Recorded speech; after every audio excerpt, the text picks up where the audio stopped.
बिस्मिल्लाहिर्रहमानिर्रहीम। तो this topic of the video is oral ulcerations, oral medicine का topic chapter number 5 है हमारे पास डेस्ले बुक से। ठीक है, इसमें मैं बताऊंगी आपको कोई इंपॉर्टेंट चीज़ें कौन कौन सी हैं, पॉइंट्स एमसीक्यूज़ के लिए। और इसमें से आपको जो पेपर में क्वेश्चन आता है 1 SCQ एंड 3 MCQs। ठीक है, और इसमें लेट्स स्टार्ट। इसमें हमारे पास traumatic ulceration and RAS recurrent aphthous stomatitis आ जाता है। ठीक है, इनकी सारी चीज़ें हम लोग देखेंगे। ठीक है, और HS डिजीज़ भी। ठीक है, इसमें हमारे पास जो फर्स्ट ऑफ ऑल आ जाते हैं प्रॉब्लम केसेस जो आ जाते हैं। ठीक है, जैसे हमारे पास केस 1 केस 2 लिखा हुआ है। अब मोस्टली जो ऐसा होता है कि यही क्वेश्चंस जो हैं वो आपको क्लिनिकल बेस पेपर में पूछे जाते हैं। ठीक है, ओरल मेडिसिन का भी पेपर जो मोस्टली सिनेरियो बेस ही होता है। ठीक है, तो वो इस तरह से ही पूछा जाता है। ठीक है, तो ये भी क्वेश्चंस जो हैं आप इनके एक दफ़ा देख लिया करें। इनके आंसर्स जो हैं चैप्टर के लास्ट पे लिखे होते हैं, आप वहाँ से भी इनको आंसर्स जो है वो देख सकते हैं। ठीक है, सो इंट्रोडक्शन हमारे पास आ जाता है कि अल्सरेशन। ठीक है, अल्सरेशन जो है in the oral mucosa is the most common reason है for the patients to seek medical and dental advice.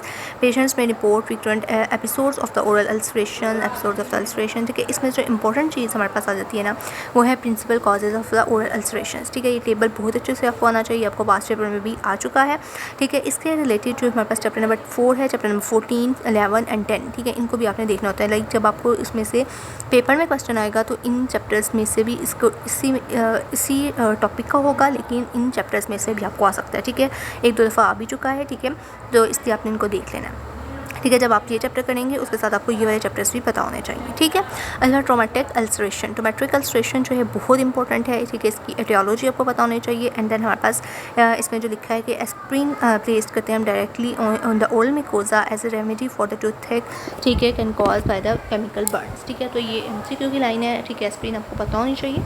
ठीक है, इसके क्लिनिकल फीचर्स आपको जब ऐसे क्यों पूछा जाएगा इसके रिलेटेड, तो आपके पास यहाँ पे यही पॉइंट्स जो वो लिखे होंगे कि अल्सर्स हैं, सोर पेनफुल टच है, ठीक है, tend to have an irregular borders, adhesive margins. ठीक है, येलो बेस। ठीक है, यही पॉइंट्स लिखे होंगे। ठीक है, और आपको इन्हें डायग्नोज करना होगा। ठीक है, हमारे पास ट्रोमेटिक अल्सरेशन होगा। ठीक है, और ये principles of the oral ulceration बहुत इंपॉर्टेंट है। देन आपको मैनेजमेंट इसकी बना होनी चाहिए कि हम एलिमिनेशन करते हैं सस्पेक्टेड केस की काज की। ठीक है, and use of N antiseptic mouth wash. ठीक है, और कवरिंग एजेंट्स जैसा कि ओराबेस हम यूज़ करते हैं। ठीक है, एंड देन हमारे पास इसमें आ जाता है।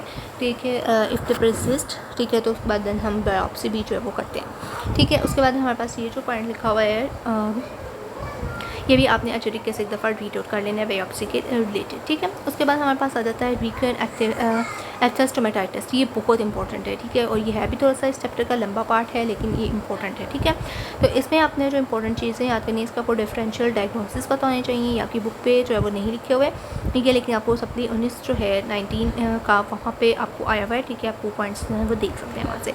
ठीक है, उसके बाद इसके हमारे पास क्लिनिकल फीचर्स आ जाते हैं। क्लिनिकल फीचर्स जो हैं ये वाले के शैलो अवेट पेनफुल अल्सर्स होते हैं अपनी in the interval of few days of 2 to 3 months। ठीक है, इनकी क्लिनिकल अपीयरेंस जो है हमारे पास इसमें हमारे पास देखा जाए तो हमारे पास माइनर होते हैं, मेजर होते हैं। ठीक है, एंड हेपेटी फॉर्म होता है। ठीक है, इनका जो टेबल बना हुआ है ये आपने अच्छे तरीके से प्रिपेयर करना है, ये आपको पता होना चाहिए। इसमें से आपको MCQs और SCQs जो है वो मोस्टली पूछे जाते हैं। ठीक है, ये आपका इंपॉर्टेंट क्वेश्चन है, इसको आपने अच्छे तरीके से प्रिपेयर करना है। ठीक है, उसके बाद देन हमारे पास आ जाते हैं क्लिनिकल फीचर्स। ठीक है, ये हमने देख लिए। उसके बाद देन हमारे पास आ जाता है माइनर रिकरेंट एफ्टस स्टोमेटाइटिस। ठीक है, इसके जो मेन पॉइंट्स आपको पता होने चाहिए वो क्या है कि हमारे पास 80% पेशेंट्स जो हैं उनमें ये होता है। ठीक है, पेशेंट्स भी मोस्टली फीमेल्स जो हैं वो इससे इफेक्ट होती हैं। ठीक है, उसके बाद then ulcers in the second decade 10 to 19 years. ठीक है, उसके बाद इसमें क्या होता है, ये जो मेन पॉइंट्स हैं ये आपको पता होने चाहिए। इसके करैक्टरिस्टिक्स के नंबर ऑफ स्मॉल अल्सर्स होते हैं 1 to 5 appearing on the buccal mucosa पे, लेबियल म्यूकोजा पे, फ्लोर ऑफ द माउथ पे एंड ऑन द टंग। ठीक है, ये MCQ की लाइन भी है, आपको पता होना चाहिए। और SCQ में भी इस हिसाब से पूछा जाता है। अगर आपको सिनेरियो बेस्ड क्वेश्चन आएगा तो यही चीज़ें पूछी जाएंगी। ठीक है,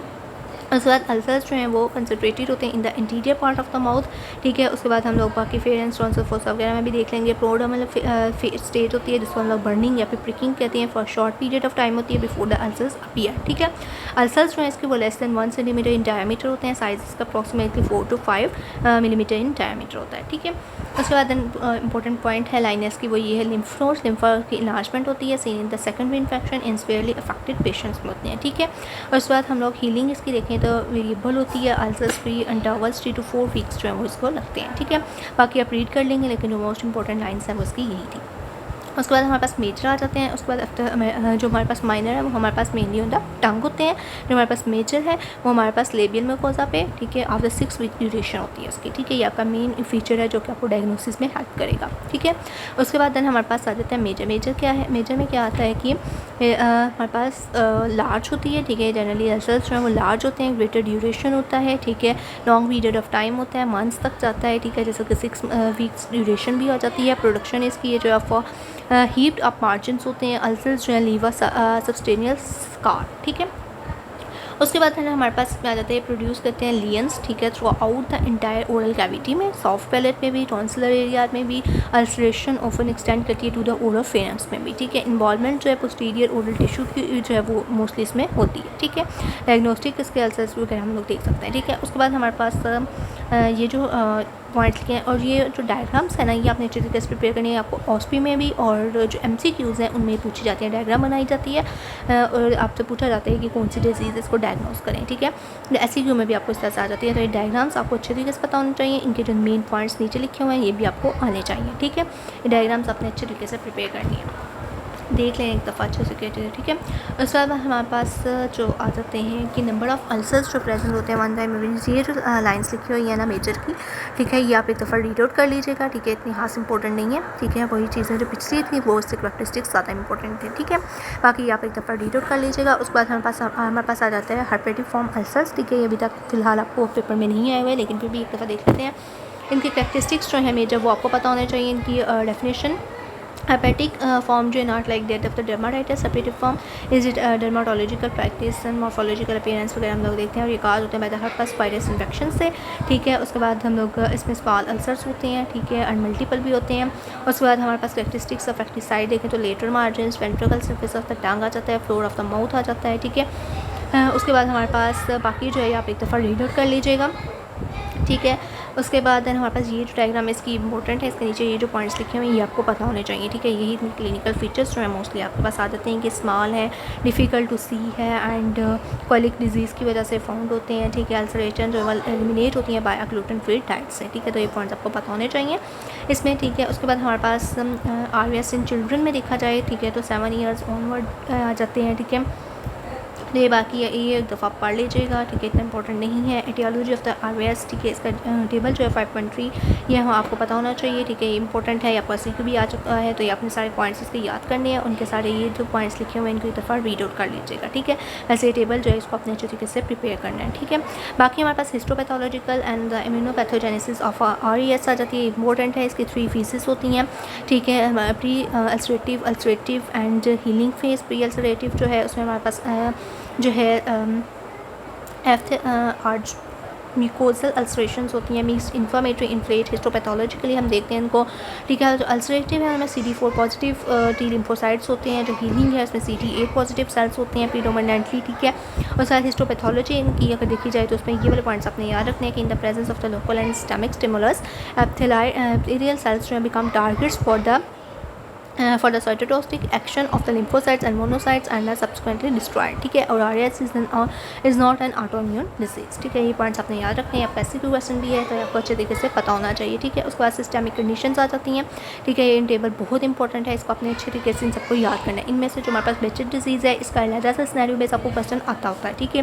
तो इसको अपने अच्छे तरीके से प्रिपेयर करना है। जो हमारे पास ये सिस्टमिक डिजीज़ हैं ये बेशक आप एक दफ़ा रीड आउट कर लीजिएगा, इतनी इंपॉर्टेंट नहीं है, ठीक है। उसके बाद देन इसकी मैनेजमेंट आ जाती है। मैनेजमेंट में आपके पास ये जो तीनों टेबल हैं ये आपने अच्छे तरीके से प्रिपेयर करने हैं। इन्वेस्टिगेशन भी आपका SCQ में आ चुका है और अल्सरेशन के फीचर्स जो हैं ये भी आपको SCQ में आ चुके हैं, ठीक है। तो ये आपने अच्छे तरीके से करने हैं, ठीक है। उसके बाद आपको oral features of the oral tuberculosis भी आ चुका है जो कि आपका चैप्टर नंबर जैसे रिलेटेड 4th वाला है आई गेस वहाँ पे लिखा हुआ है, ठीक है। तो वो भी आपने वहाँ से प्रिपेयर कर लेना है। उसके बाद ये टेबल थेराप्यूटिक हमारे पास ऑप्शंस आ जाते हैं, ठीक है, इसकी ट्रीटमेंट के। तो इसका ये टेबल आपने याद करना है और जो सिस्टमैटिक थेरेपी है, ठीक है, वो यहाँ से आपने याद करनी है, ये भी कर सकते हैं। और ये जो पॉइंट्स लिखे हुए हैं ये भी आप याद कर सकते हैं, ठीक है, सिस्टमैटिक थेरेपी में। उसके बाद क्राइटेरिया, ठीक है, ये आपने अच्छे तरीके से याद करना है। उसके बाद बेचेट डिजीज़ जो है हमारे पास और क्रोनिक अल्सरेशन होती है, ठीक है। उसका ये टेबल आप याद करेंगे तो आपको इसका भी याद हो जाएगा, ठीक है। इसके करैक्टरिस्टिक्स आपको पता होने चाहिए, ठीक है। उसके बाद पैथोलॉजी टेस्ट जो इसमें पॉजिटिव आता है, ठीक है, बेचेस डिजीज़ में ही मेन इसका डायग्नोस है, ठीक है। उसके बाद इसके करैक्टरिस्टिक्स देखें तो मेजर क्राइटेरिया, माइनर क्राइटेरिया, ये आपको पता होने चाहिए, ठीक है। और उसके बाद ये हमारे पास जो पहले केसेस थे उनके ये आंसर लिखे हुए हैं, इनको आप एक दफ़ा देख सकते हैं, ठीक है। वीडियो अच्छी लगे तो ज़रूर लाइक शेयर और सब्सक्राइब कीजिएगा। Thank you so much. अल्लाह हाफिज़।